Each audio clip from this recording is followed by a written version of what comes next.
Градежната механизација на локалната фирма Стоименов деновиве го користи поволното време за интензивна изградба на патниот правец од населбата Усова чешма кон местоста пресечена скала во должина од 1414 метри. Патот всушност е продолжение на улицата Миша Арсов и е од исклучително значење за жителите на оваа населба, бидејќи голем број од нив гравитираат кон селата на Осоговските планини, каде имаат своји имоти.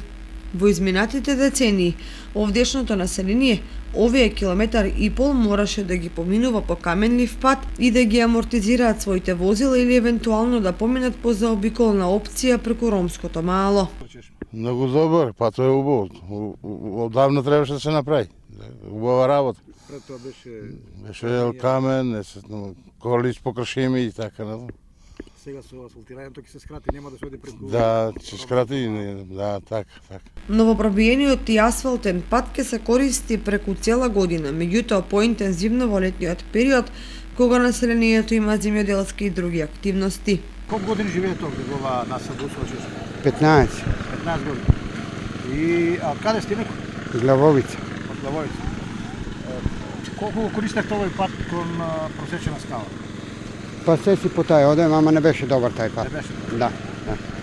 Сега? Сега е добро. Не, зимно време не одне, само летот. Само преку лето? Да. Кога има работа? Да. Инаку на овој пат и за поврзувањето на Оризари со Кочани преку улицата Ангелсова, општина Кочани доби вкупно 20 милиони денари од Агенцијата за финансиска поддршка во земјоделството и руралниот развој, а помал дел се сопствено учество.